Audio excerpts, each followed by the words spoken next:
It's farewell to January and hello February, and of course that means a brand new Six Nations Championship. With me to preview this weekend's games, take a wee bit of a look at the outrights is We Love Betting's Mark O'Haire. Mark, we're all set again, mate. Roll on. Yeah, I mean, it's come around so quick after the World Cup. We had some great fun with Alun as well, talking the World Cup week on week. So obviously happy the rugby is back, international rugby, but it just seems to have come around so quick after, what was it, October? Yeah, absolutely. And speaking of Alun Bowden, he has a 1 week hiatus, 1 week only. Obviously, Wales are playing Italy this weekend, so we're probably going to just put him out of his misery because you know Alan's going to back Italy. He's got so many reservations about Wales every season.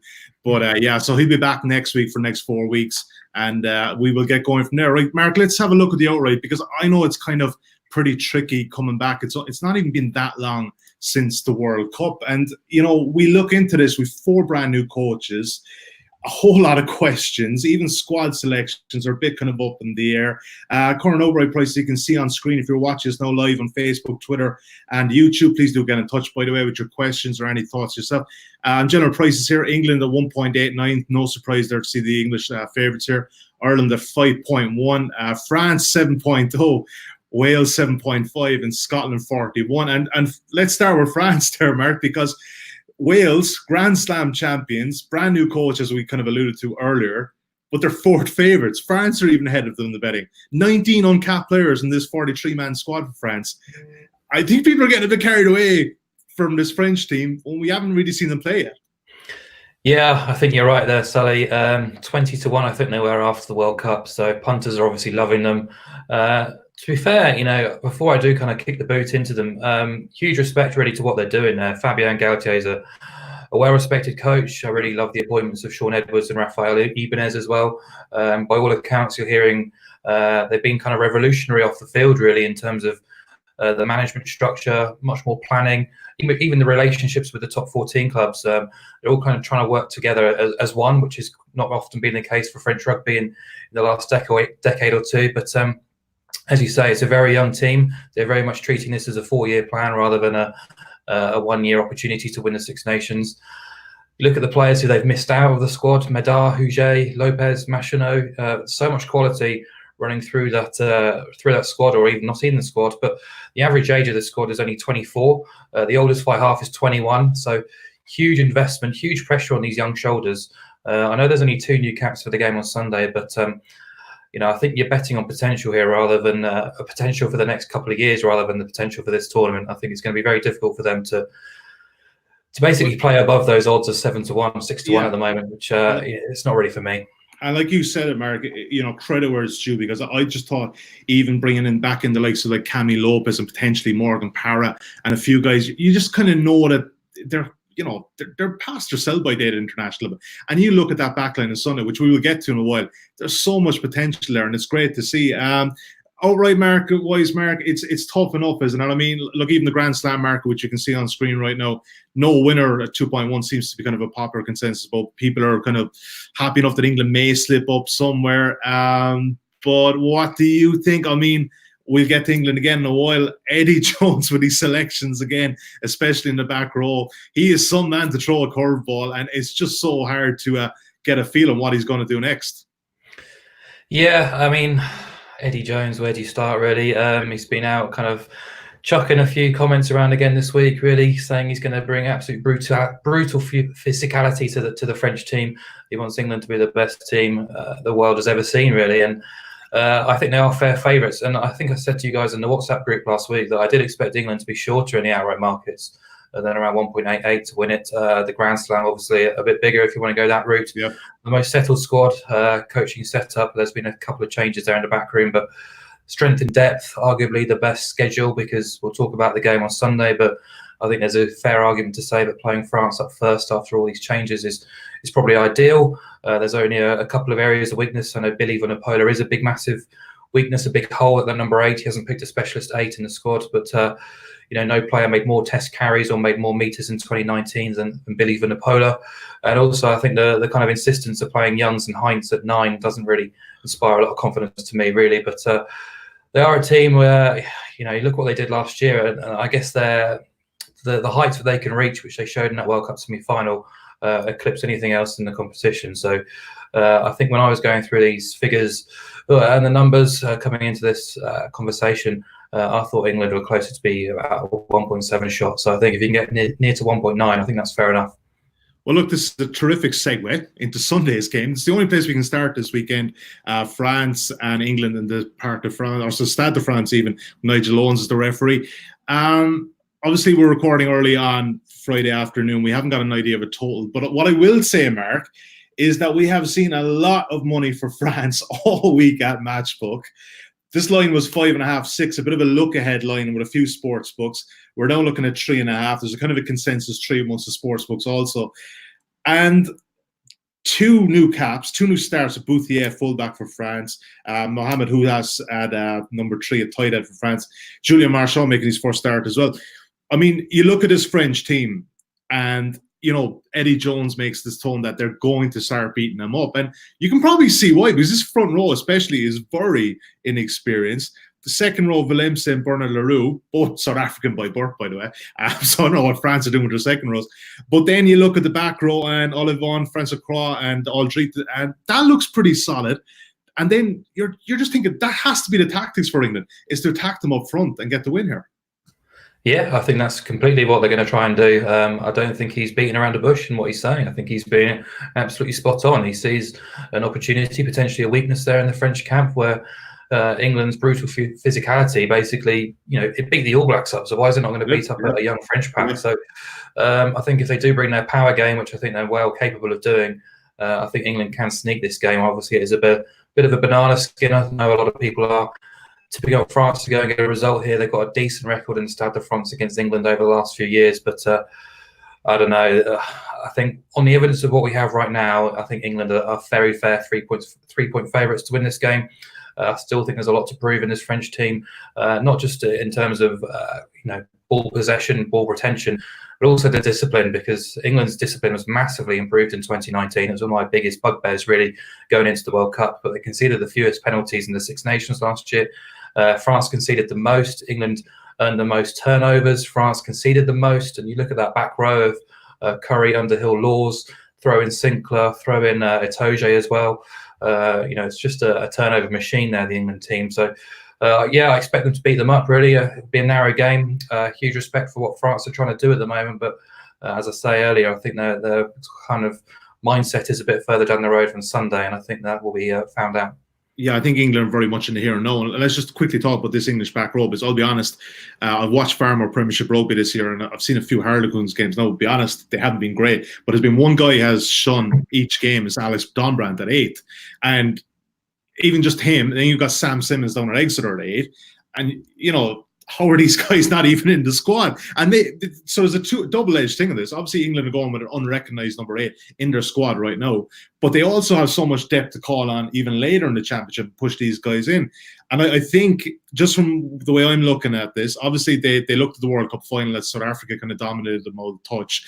Matthew Proudfoot, South African forwards coach, is in with the England setup now, and he's going for the extra jumper, even with who we got there, number 6, Courtney Laws. He's got Charlie Hughes, Merrill Toje, and they're working on Tom Curry being an extra jumper in the lineup. And I think there's a very definite emphasis on that, because you look with South Africa, even Peter Steph-Totoy playing in the back row there as well. You've got another line-out option, and I think they're going to target France out of touch in a big way.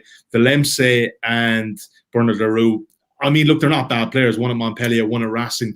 They're pretty decent, but I've not seen this French setup. I mean, you've Marchand throwing into these guys. It's all new, brand new combinations, but at least with England, you're pretty solid in what you're going to get there. And if England can make this a forwards type game, I can't see how France live with them. No, Mark, on the other side, you look at this French backline and voom. It is absolutely electric looking. Bouthier is a pretty much unknown guy at 15. 6 months ago, I don't even think he was professional. He was a builder prior to that. He's gone to the whole Liam Williams school of getting into rugby. Teddy Thomas in the right wing.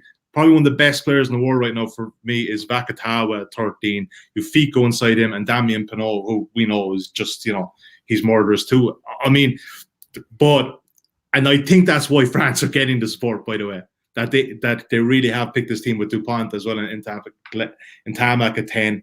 But I think England minus 3.5 as it is right now at Matchbook at 1.87. I'm not going to say this is going to be my biggest bet, not even the biggest bet of February, but I think it's the only way you can bet this game right now. Agree? Disagree? Am I way off? No, I'd agree. I'd be right behind you there. I was looking more towards the winning margin of 1 to 12 at around 2.5. I knew you would. I knew you would. How long are we in? 10 minutes in, and we brought up the winning margin. 10 minutes in. There you go. I think just reading the games between England and France, they have been very competitive over the years. There has been a few blowouts, mainly at Twickenham, really. But France have got a decent record against England, and the match has been very tight. And actually, if you look at the French games at home to England, Ireland, and Wales, the last 13 in Paris, they've all been separated by no more than 10 points. 11 of those 13 games by no more than 8 points. I don't expect England to completely run away with it, but I do see them being a score better than France on Sunday. The weather's due to be showers in Paris as well, which will suit the big England pack as well. It won't suit that French backline.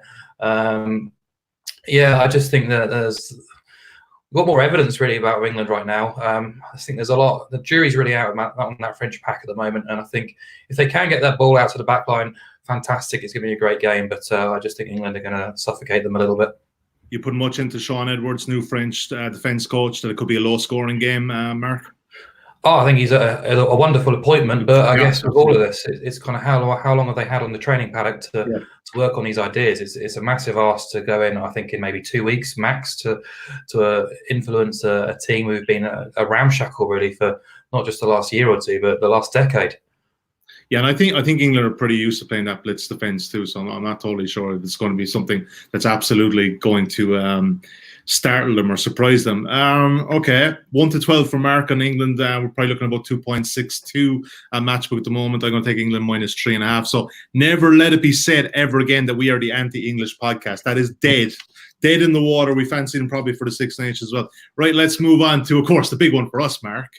Ireland against Scotland in the Aviva on Saturday evening. Current betting, as you can see on screen right now, Scotland getting 14.5 point start. 45.5 is the general total. This market again is just forming right now as we record on Friday afternoon.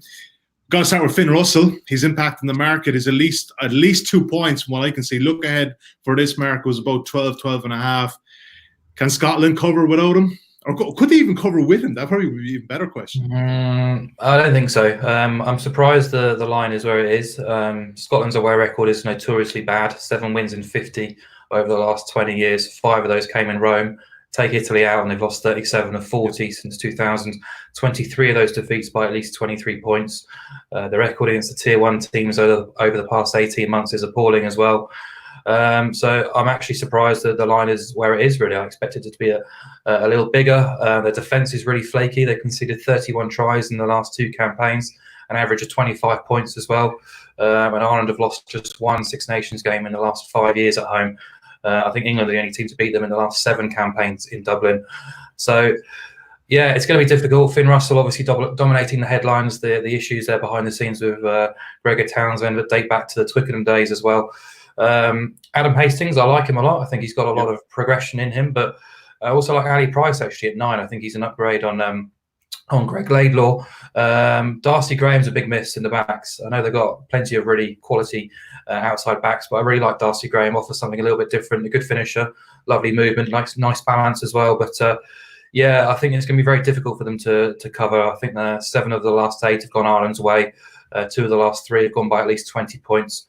9 of the last 10 in Dublin have gone Ireland's way. 7 of those by at least 17. So considering these 2 teams played each other at near enough full strength, you could say, not that long ago, and Ireland absolutely demolished Scotland at the World Cup. I know there's mass changes there in the Scottish ranks, but yeah, I think Finn Russell's absence isn't ideal. In 2019, if I'm right, Conor Murray's the only player in international rugby to assist more tries than Finn Russell. It's obvious how Murray's up there the way Ireland used to play under Schmidt, but it kind of goes to show how much influence Finn Russell's had on that Scottish system. So, yeah, big blow. Not a huge downgrade, I don't think, to Adam Hastings. Big chance for him to prove himself. But unfortunately for me, I think, not for me, obviously, but unfortunately for the Scots, I think they're going to come up short quite significantly on Saturday. Yeah, and like, with Russell, he just has that extra bit of X factor.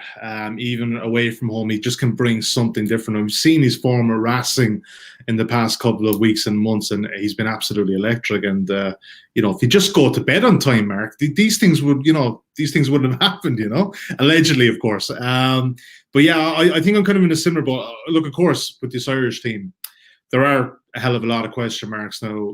Andy Farrell is in there now. Conor Murray was pretty much expected to be on the bench here. John Cooney is expected to get the start. I do like the look of the back three with Larmour, Conway and Stockdale. I think there's some good stuff there. There's potentially a lot of game breakers. Aki at 12 as well is probably the right pick for me. Obviously, a big ask of Caelan Doris, but then again, is it majorly a big ask? Up against Nick Haining, Hamish Watson, Jamie Ritchie. He's not going up against England in his test debut.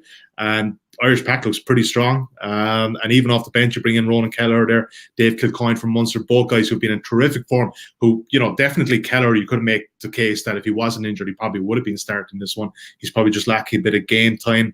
And yeah, and you know what? The thing about it is with Ireland and Scotland, and in Ireland's favour, Mark, you know this, they just seem to have Scotland's number. Whatever it is the past couple of years, up front especially, they just know how to play them. And I'll be honest, 14.5 for me is a lot to be laying, Mark. For 14.5, you're getting over that key number again to 14, and I don't know, it's maybe when I swerve. Yeah, it seems I think since I've probably last looked, I was looking on the high street at least, and it was around 12.5, and I thought that's achievable. But yeah, no, it's definitely going Ireland's way, even with the sports books at the moment. I don't even think there's much 13 around. I think it's generally 14 is your flat line there. Yeah, that's maybe more soft-putting, but just on the team selection, I think it's quite interesting because there has been a few grumbles. 10 of the 15 for Ireland played against the All Blacks at the World Cup. People wanted a bit more change, but I'm not a massive, I don't buy into these kind of 4-year plans for the Rugby World Cup cycles. South Africa proved it's not necessary if you're under the right management and get your preparation right at the last World Cup. I think there's more pressing things ahead, which is winning matches right now. Ireland are 5th in the rankings. There's a Rugby World Cup draw and seedings announced, at the end of the year. Andy Farrell wants to get his feet under the table, wants to get a winning team. And I think Ireland, can't really afford to mess around here. And I think, the Murray-Cooney conundrum was quite interesting, really. And yeah, I'm a little bit disappointed he's not starting, but I can understand why. Because if he did start, you're looking at the key positions of Rob Herring at hooker, Doris at 8, Cooney at 9, Sexton 10, and Larmour at 15. Only one of those guys is really experienced at international rugby, consistently. And I think it's only right, really, that you kind of at least got the half-back pairing of Sexton and Murray together just to control things for the first half, the first hour at least. I'm sure we'll see Cooney. I'm sure we'll get 20, 30 minutes, hopefully, and his opportunities will come. But, it's for me, it's about softly before you kind of go in and make drastic changes and risk potentially losing a match at home to start the campaign. Suddenly the knives are out, really. I think there's big pressure on Herring's line-out ability as well. Doris as well has got to step up. I'm excited to see Larmour at 15. So no massive negativity towards the team. I'm excited to see what Mike Catt's done behind the scenes with the attacking play. Ireland became far too predictable, regimented in the last 12 months. But yeah, I'm excited by the game. I expect Ireland to win reasonably comfortably, but now the line's kind of shifting towards 14 and above. I'm probably slipping away. Yeah, it's a bit too big for me as well. Could I tempt you in Ireland 1-12, or is it just kind of, that's probably not the way either? I don't think it is. If you can, if there's a winning margin of Ireland 11-20, that's probably going to be fair enough. I think that's pretty fair. It's interesting when you say about Conor Murray there. Obviously, one of the key components of the real strength of his game is his box kicking. Scotland gone with more or less 3 fullbacks in their back three. Stuart Hogg, obviously the captain of 15, Blair Kinghorn at 11, and Sean Maiden, who's played plenty of rugby at fullback at 14. So they're expecting a bit of an aerial bombardment, and it could be coming. By the way, I do like one try scorer potentially you touched on a while ago. Rob Herring. I think it's kind of a game that, Ireland get a penalty inside of Scotland half in the first 10 minutes. It's very much Sexton as captain, get the ball in the hand into the corner. And that is an area that Ireland have excelled against Scotland in recent times. So 15.0, not a massive price for a hooker. But yeah, I just think it's maybe one for a bit of value. I can expect them to be aggressive early and go for that corner and get that rolling ball going. Okay. Let's move on. So let's move on to Cardiff on where we got Saturday afternoon. Wales against Italy. 23.5 is the main point spread at the moment here at Matchbook. 53.5 is the total. And you know what, Mark? If you're ever going to back Italy in the Six Nations, when is the time to do it? Week 1. It's always been week 1. First half handicaps week one. We won't get the game away too much. But look, they're coming into this one. They haven't won a game. What is it, like 23 games or something? They haven't won. I mean, it's getting kind of ridiculous at this stage. I will say, on a personal level, I see Franco Smith coming back in there. Obviously, he's coached Treviso in the past. He's been involved in the Italian setup in previous years with Conor O'Shea. He went back to the Cheetahs in South Africa. He does seem to probably be a good fit for them right now, the kind of brand of rugby they want to play. And you look at the lineup, and some of the guys in their backline, Minozzi at 15 is playing at Wasps at the moment. Liarno Sarto, who's been injured for a bit, he's a hell of a player as well. Bellini at 11 is pretty decent. And you've got your 10-12 axis at the moment, Tommaso Allen, Carlos Cana. Wales, brand new head coach, missing one or two guys. I don't think it's massively. But Wales are exceptionally coming into this tournament under the radar, Mark. Nobody's talking about them. There's so many people I've heard, they just think that since Gatland has left, that, this is the end of this Welsh team. But then look at the other side of the coin. If you look at Wayne Pivac, the kind of rugby Scarlets have been playing in previous years, he could potentially be the perfect coach for them for the next few years. He could. I think of all the coaches to come in, he's the most interesting one for me in terms of a style from where they were to where they want to be. It's chalk and cheese, really, Warren Ball to what Pivac achieved with the Scarlets. How quickly is he be able to implement that? I'm not sure. I think it's going to be very difficult for a team who scored just 10 tries in 5 games last year, equal lowest, no bonus points as well. And, I think they're the only tier 1 team last year who failed to beat an average of 20 defenders per game. Italy were even up at 24 per game. So those are the kind of numbers that they'll be looking to improve. The Scarlets team he coached were outstanding, won the Pro 14, Champions Cup semis, which is unheard of really for Welsh regions in the past 2 decades. Got them playing a really exciting brand of rugby, even without a really strong pack either. So, I guess the signs are hopeful really for a Welsh perspective. I think the schedule's not ideal for them.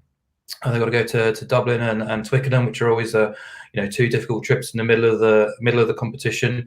But yeah, they are definitely contenders. But I look at the way they want to play and the players that are missing: Jonathan Davis, Gareth Anscombe, Liam Williams, Reece Patchell.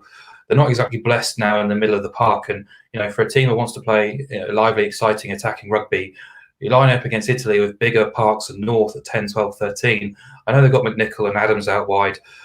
Thomas Williams as well at 9 is very exciting as well. But I'm not sure we're going to see the really exciting attacking flair rugby that we've probably been promised from the appointment this weekend anyway. So let's talk about Italy.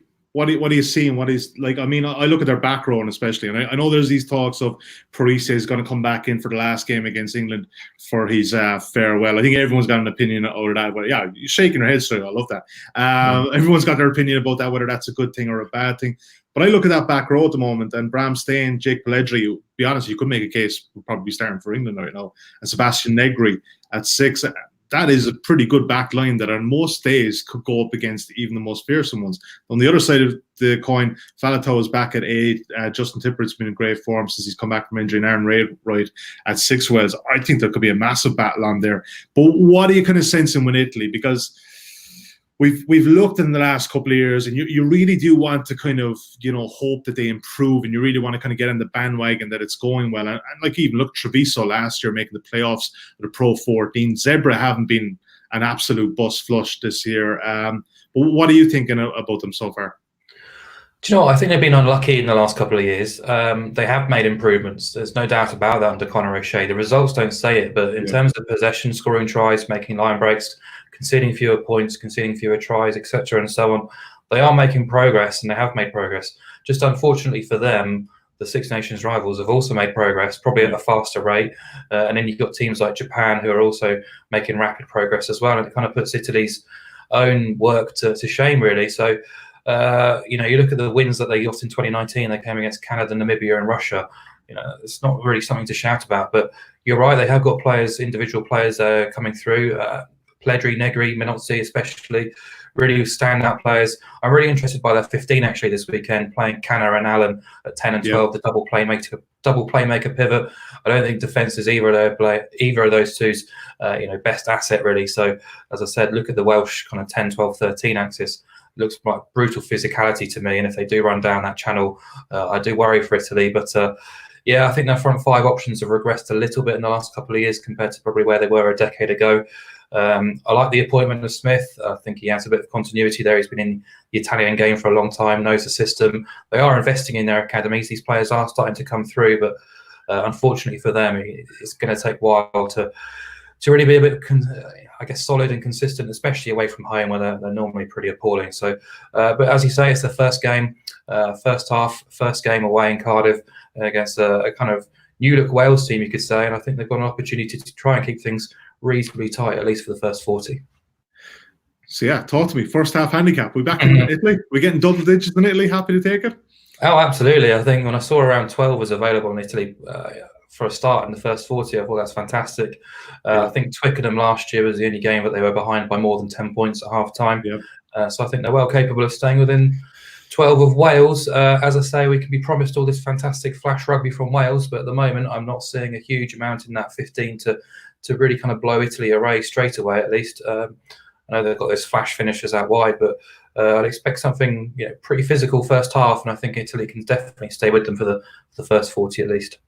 Yeah, you get a bit more confidence in Tommaso Alun the last year or two. His goal-kicking percentage has gone way up from where it was. So that's always a key thing when you are taking the big plus, to be outsider with the plus. Okay, plus 12, first half. I knew you were going that way, Mark. I was going that way too, Richard. I was going that way as well. Okay, let's do kind of a quick recap of where we got to. France, England we seem to be kind of the consensus with England minus 3.5. Mark, you like the minus on the 1 to 12 market. Ireland against Scotland. I think that line has slightly got away from us. 14.5 right now. It's just not one we really want to take. Can't really make the case for Scotland there either. I think Rob Herring is probably a bit of value there, even at the 15 or 16 to 1 mark for first try score. And yeah, Italy first half handicap. So out of all them, what's the weekend best bet for the Mark O'Haire household? It was going to be Ireland on the handicap, but the spread's gone too far now. So yeah. I'll take Italy with the first half handicap with a 12-point start. I think that's very fair. I'm excited by the new Welsh era. Warren Ball got a little bit dull after a while. I know the Welsh fans wanted something extra. I think they'll get that from Pivac, but whether they'll get it straight away, I'm not sure. He's not had a huge amount of time to work with that team. Italy, as we know, will put up a decent fist of things for 40 minutes. It's quite a cliche, really, but I expect them to drop off in the second half as Wales kind of assert their dominance. But I think they're well capable of staying in with at least 2 scores of Wales. It's a cliche, but it's pretty consistent. It does happen in a lot of those games, and hence why a lot of people try to back the second half as the highest scoring half in those Italy games. But I think the books have kind of caught onto that, Mark, when you're getting Wales in the second half handicap, if it is available, will be around 12 points as well, which I wouldn't put anyone off. All right. I think at the current number, the way the line is kind of moving with France, I want to come back in the other side. I want to take England minus 3.5. Very similar to you, Mark. I do believe that in the long term, obviously, France are building to 2023 as the host nation of the World Cup. But I think England are just that further down the road. And let's take away the South Africa game in the final. And let's even, if they get 60%, 70% of that game that they got against New Zealand, this French team won't live with them. So yeah, England minus 3.5 for me, best bet of the week. Right, Mark, that's the first week in the book. Let's be honest about it. It's always a tricky weekend anyway. Like we said, there's a whole lot of question marks. We're very much going to keep our bank balance and our bank roll to a minimal this weekend. I think we'll have a bit more data to kick into and pick apart next weekend. And Mr. Bowden from the Valleys, he will be back from his skiing trip in wherever the hell he is, to obviously rain more pessimism on the Welsh. Mark, absolute pleasure as ever, mate. You'll be back online for the football podcast next week. And by the way, we have a whole lot going out this week, folks. We have 2 NFL podcasts. We've got the weekend football with Mark on screen there, Ali Maxwell, Nick Goff. We've also got weekend racing, Dublin Racing Festival. So a whole lot to get stuck in.